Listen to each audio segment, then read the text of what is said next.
Je n'oublierai jamais ce cri qui a déchiré le silence de la première classe. Traître! Tu m'as menti pendant des années. La voix d'Anatole, tremblante de rage et de douleur, a figé tous les passagers. 7 minutes plus tard, quand la vérité a éclaté, l'avion entier non. Le train a été choqué. Et moi avec. Si vous pensez que l'amour gay en France est accepté sans heurts, détrompez-vous, il cache encore des abysses de secrets, de trahison et de rédemption qui peuvent tout faire basculer en un instant. Le TGV filait à travers la campagne provençale, sous un soleil d'automne qui dorait les vignes. J'étais assis en première classe. Fenêtre côté gauche. Mon café refroidissant sur la tablette. À côté de moi, Victor, mon Victor, feuilletait distraitement un magazine. Nous rentrions de Paris après un week-end volé. Ces rares moments où nous pouvions être nous-mêmes. Loin des regards de Marseille. Je m'appelle Anatole Moreau. 34 ans. Architecte à Marseille. Victor Dupont. 36 ans. Professeur de littérature au lycée. Nous nous connaissions depuis l'université.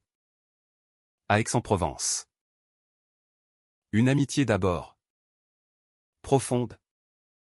Intellectuelle. Puis. Un soir de pluie sur la Canebière. Un baiser hésitant sous un réverbère. Depuis 15 ans. Nous nous aimions en secret. Victor était marié à Émilie. Une femme douce. Enseignante elle aussi. Ils avaient 2 enfants. Lucas et Camille. 9 et 7 ans. Pour le monde, Victor était l'homme parfait, père dévoué. Épouse attentionnée. Pour moi, il était l'amour de ma vie. Celui qui me faisait vibrer d'un simple regard. Ce secret pesait. Chaque fois que Victor annulait un rendez-vous pour une sortie familiale, une pointe de jalousie me transperçait. Mais je comprenais.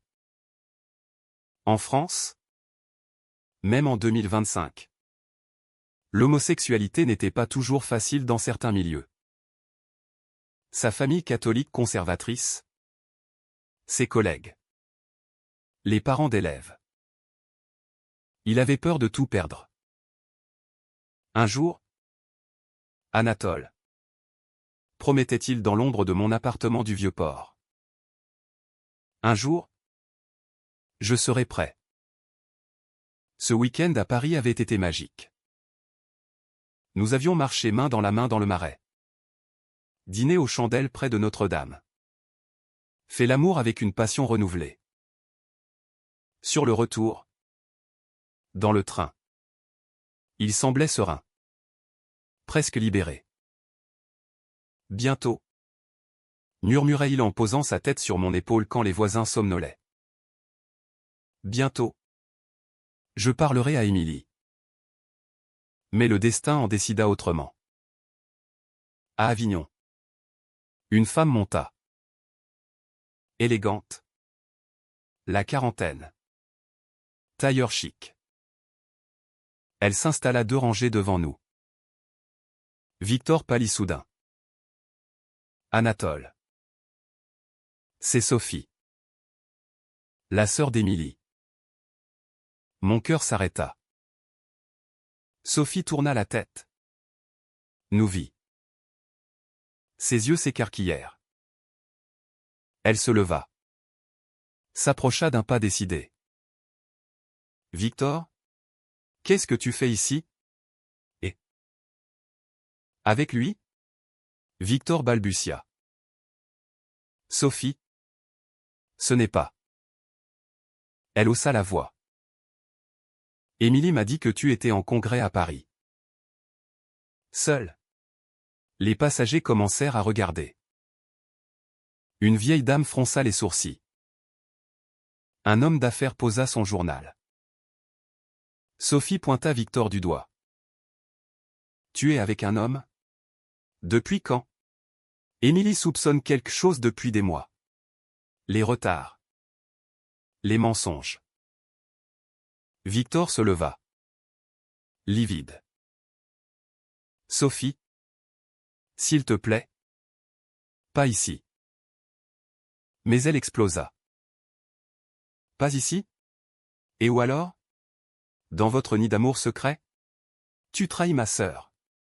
Tes enfants. Les mots fusèrent comme des coups. Je restai figé. La gorge serrée. Victor tenta de la calmer. Mais sa voix tremblait. C'est compliqué. Compliqué? Tu es gay? Ou bi? Et tu fais souffrir Émilie depuis des années. Le wagon entier était suspendu à ses lèvres. Des murmures s'élevèrent. Un adultère.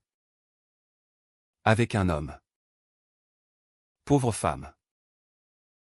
Je sentis la honte m'envahir, mêlée à une colère sourde. Victor me lança un regard désespéré. Je voulus intervenir. Mais les mots restèrent coincés. Sophie sortit son téléphone. J'appelle Émilie tout de suite. Elle mérite la vérité. Victor paniqua. Non. Attends. C'est là que tout bascula. Dans la panique. Il cria, Anatole n'y est pour rien. C'est lui qui m'a forcé. Il m'a séduit. Manipulé. Le silence tomba comme une lame. Je le regardais. Incrédule. Victor. Qu'est-ce que tu dis? Il évita mon regard. C'est vrai. Il ne m'a pas laissé le choix. Sophie hésita. Puis triompha. Tu vois? Même toi tu l'admets. Les passagers murmurèrent plus fort. Des regards accusateurs se tournèrent vers moi. Une femme chuchota, un prédateur. Mon monde s'effondra. 15 ans d'amour réduit à une accusation de manipulation. Pour sauver les apparences. Victor me sacrifiait. Le train ralentit en approchant d'Aix. 7 minutes s'étaient écoulées depuis le cri initial. 7 minutes qui avaient tout détruit. Le train s'arrêta à Aix-en-Provence TGV. Sophie descendit. Téléphone à l'oreille. Lançant un dernier regard méprisant. Victor resta assis. Tête baissée. Moi. Je bouillonnais. Comment as-tu pu dire ça, murmurai-je. La voix brisée. Il leva les yeux. Larmoyant. Anatole. Je suis désolé. J'ai paniqué. Je ne pouvais pas. Pas quoi? Avouer que tu m'aimes? Que nous nous aimons depuis 15 ans. Autour de nous. Les passagers reprenaient leurs affaires. Mais beaucoup nous observaient encore. Le contrôleur s'approcha. Alerté par le brouhaha. Messieurs. Tout va bien? Victor hocha la tête. Oui. Un malentendu familial. Le contrôleur partit. Sceptique. Le train redémarra vers Marseille. Le silence entre nous était lourd comme la Méditerranée en tempête. Je repensais à nos débuts. À Aix. En 2010. Victor. Étudiant brillant. Fiancé déjà à Émilie par pression familiale. Moi. Ouvertement gay. Mais discret. Notre première nuit. Dans une chambre d'étudiant. Avait été une révélation pour lui. Je n'avais jamais ressenti ça. Avait-il avoué ensuite? Terrifié et émerveillé. Depuis. Un équilibre précaire. Week-end caché à Paris. À Lyon. Message codé. J'avais accepté. Par amour. J'avais cru en sa promesse. Mais là. Son accusation. Elle me rongeait. Tu m'as traité de manipulateur. Devant tout le monde. Je sais. C'était lâche. Mais si Sophie dit à Émilie que je suis gay, tout s'effondre. Les enfants? Ma carrière. Et moi? Moi dans tout ça? Il prit ma main. Mais je la retirai. Anatole. Pardonne-moi. À Marseille. Je vais tout arranger. Je parlerai à Émilie. Mensonge. Je le sentais. À Marseille-Saint-Charles. Nous descendîmes. Victor proposa de venir chez moi. Pour parler. J'acceptai. Par habitude peut-être. Dans mon appartement du Panier. Vue sur le port. La confrontation éclata. Tu m'as trahi. Victor. Publiquement. Il pleura. J'ai eu peur. Toute ma vie est bâtie sur ce mensonge. Mes parents. Qui m'ont forcé à me marier jeune. Émilie. Qui ne mérite pas ça. Les enfants. Et moi? Je mérite d'être ton bouc émissaire? Il s'agenouilla. Non. Je t'aime. Anatole. Plus que tout. Nous nous embrassâmes. Dans la douleur. Une réconciliation charnelle. Désespérée. Mais au fond. La fissure était là. Le lendemain. Émilie appela Victor.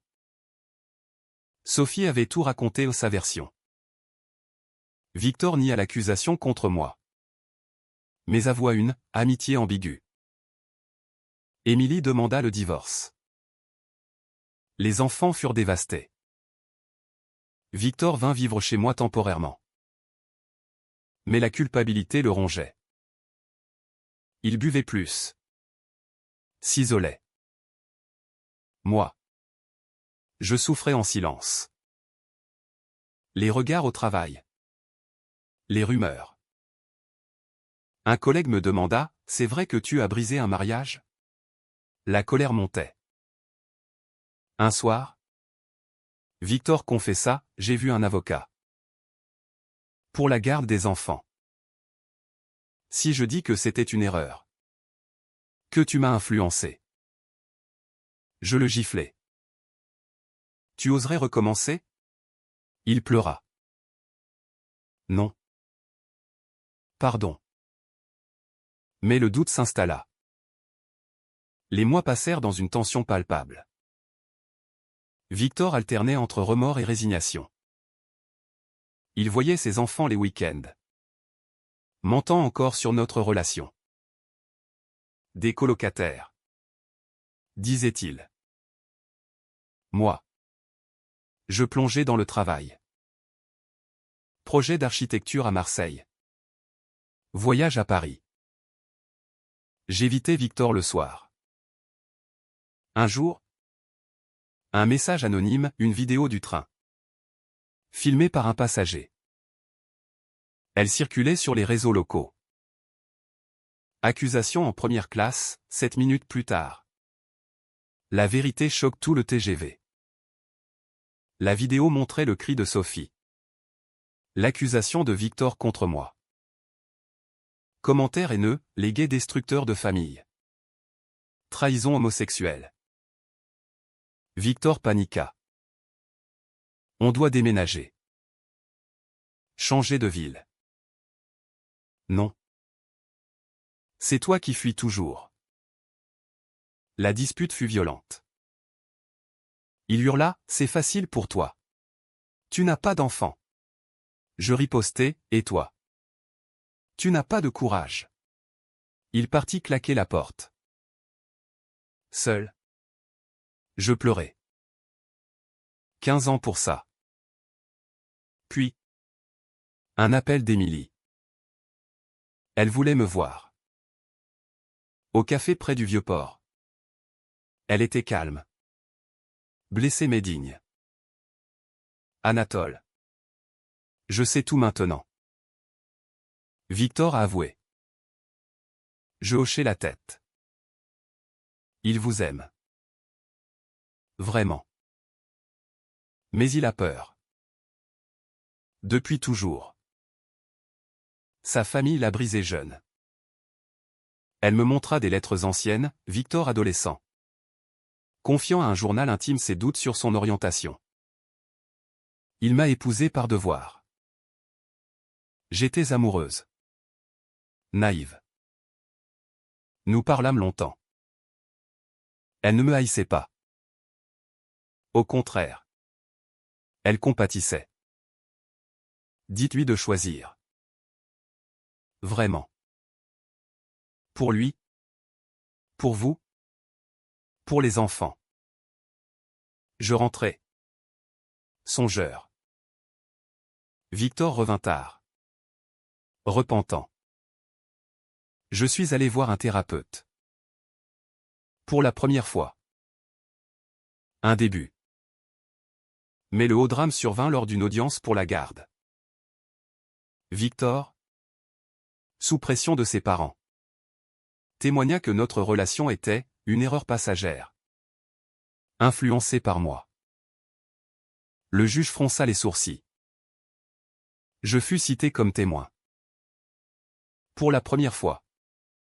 Je parlais publiquement. Victor et moi nous aimons depuis 15 ans. Il a menti par peur.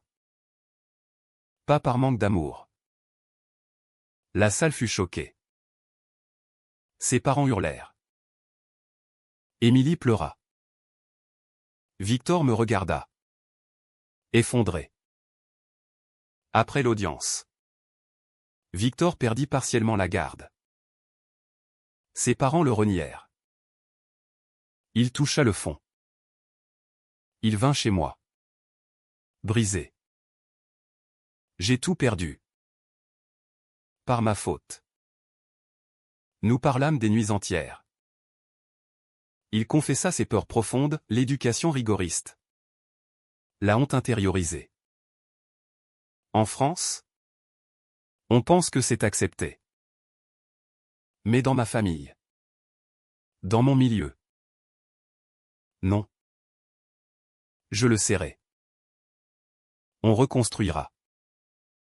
Ensemble. Il accepta la thérapie. Nous vîmes un conseiller spécialisé en identité LGBTQ+. Lentement. Il s'ouvrit. Aux enfants d'abord, papa aime Anatole. Comme maman aimait papa avant. Lucas et Camille. Jeunes. Acceptèrent avec l'innocence des enfants. Émilie trouva l'amour ailleurs. Un veuf gentil. La vidéo virale tourna en notre faveur quand Victor posta une réponse, une lettre ouverte sur son coming out tardif. Les dégâts du secret. Soutien affluèrent. Association LGBTQ+ française nous contactèrent.